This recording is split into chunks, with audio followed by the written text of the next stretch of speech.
que tu as déjà tant de causes positives et toxic masculinity? Ah ben, allons mettre un dialogue avec John.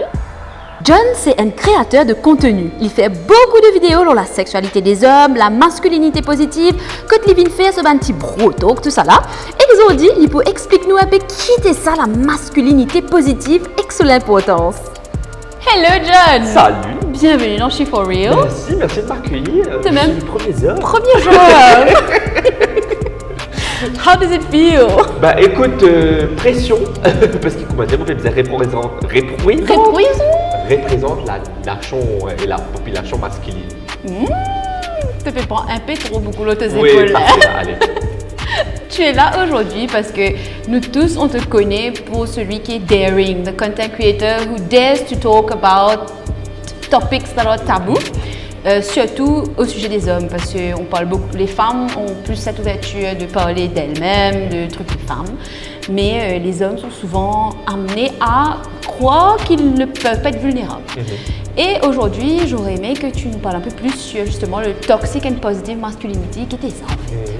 En fait, dans un certain sens, il n'y a pas forcément de positive masculinity. Yeah. En fait, moi j'aime bien penser qu'il y a juste masculinity.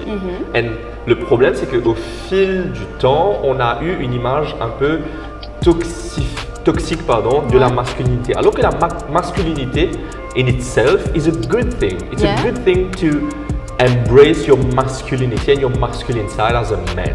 It's very empowering. En fait, on apprend dès le jeune âge à un jeune garçon que pour que tu sois un homme, il ne faut pas que tu sois comme ça. Tu ne dois pas être fragile, tu ne dois pas être ça, tu ne dois pas être comme ci. Et en fait, du coup, ça change la masculinité de négativité. On ne te dit pas ce que tu dois être, on t'apprend à ne pas être quelque chose. Mais justement, is it positive to tell you what you're supposed to be? Give a meaning to the masculinity, is it positive? Exactement. En fait, le truc, c'est que la masculinité, tout comme la féminité, existe. Il y a autant de définitions de masculinité qu'il y a d'hommes, il y a autant de définitions de la féminité qu'il y a de femmes. Là où ça devient un problème et où ça devient toxique, c'est que quand un petit groupe de personnes définissent la masculinité d'une certaine manière ils veulent l'imposer et mettre tout le monde dans une case, et que si une personne ou un homme ne correspond pas à cette case-là, ben souvent on nous tombe le lit, nous dit ah toi c'est ci, toi c'est là, et c'est ça qui est dommage, parce que une masculinité positive ou une masculinité saine, c'est une masculinité c'est une masculinité qui construit au lieu de détruire, qui donne c'est pas forcément de ne pas être vulnérable, mais de savoir quoi faire de ses émotions. Et aujourd'hui, on vit dans un monde où on n'apprend pas l'intelligence émotionnelle aux garçons, et pourtant aux filles, on leur dit écoute, tu sais, quand tu te sens pas bien, voilà, il faut que tu leur parles, il faut que machin. Et aux garçons, quand tu ne vas pas bien, ferme-te la bouche. Garde-les pour toi. C'est très peu la suite. Je me suis auto-censuré dans ma tête, je me suis dit no, where are you going with that sentence? No. Je te propose qu'on va faire un petit peu de yoga. D'accord, toi qui adores le sport, n'est-ce pas? Absolument, voilà. En tant qu'homme, j'adore le sport. Tu nous as parlé du fait que c'est un peu générationnel de justement croire que la masculinité a une seule définition. À quel moment que toi, la définition que tu as eue, on va dire, j'imagine que tu es proche des hommes autour de toi, a peut-être changé, ou que tu as questionné la définition que tu avais? Moi, j'aime beaucoup comment tu me poses cette question-là pendant que tu me fais faire du sport. Je veux pas faire deux choses à la fois, moi. Le cercle d'amis, c'est marrant important.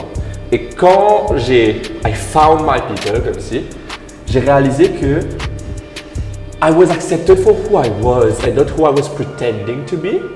En fait, il y a une série que j'aime beaucoup parce que ça parle de ça s'appelle Overcompensating. C'est comment, en fait, des fois tu overcompensates pour être quelque chose que tu n'es pas, en fait.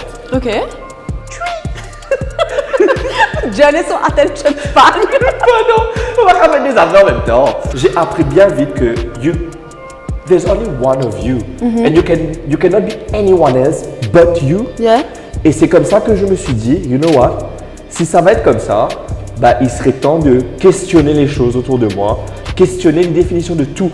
Et ça, pas uniquement la masculinité, mais plein de choses, que ce soit au niveau de la sexualité, de racism, de political beliefs, etc. Even religion. À quel moment tu as le déclic pour questionner? Parce que tu sais, il y a des gens, ils n'ont pas ce déclic-là. Ils se disent, ah, c'est comme ça, mais c'est comme ça. Ooh, wow, very deep. Very deep. Mais c'est vrai. Est-ce que je suis en train de faire les choses dans ma vie comme je suis en train de les faire parce que c'est moi ou est-ce que c'est parce qu'on me l'a appris? NJT? NJT. Allez, non, allez. Ça me contente. Manger, nana, JT, disic. Oui, fini de table. Très bon ce petit strawberry. Bon, John, c'est super intéressant que justement tu aies eu cette intelligence émotionnelle de te dire, ma définition qu'on m'a donnée de la masculinité ne colle pas avec moi, ce dont j'ai besoin, ce que je vois, ce qui correspond à mon bien-être. Comment justement encourager les hommes à redéfinir la masculinité selon eux sans préjugés?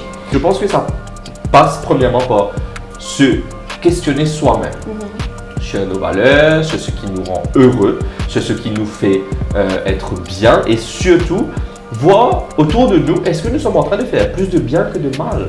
Parce que mine de rien, si dans toutes les relations que nous avons eues, dans tout un groupe camarade qui nous est là, avec nous maman, nous papa, nous collègues, 3 quarts du temps qui m'a dit, hey, tu énervé, tu colérique, tu ici, tu là-bas, tu pas qu'à se dire, ouais, mais je comprends. This is actually the moment de think about it. Pourquoi on te pose cette question-là? Si c'est un qui dit à toi ça, ok.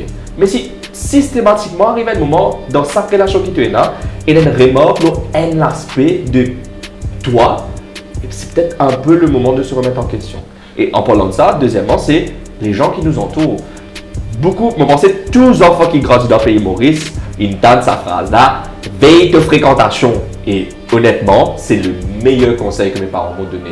Ever. Cheers. Voilà, c'était chez Don't be that.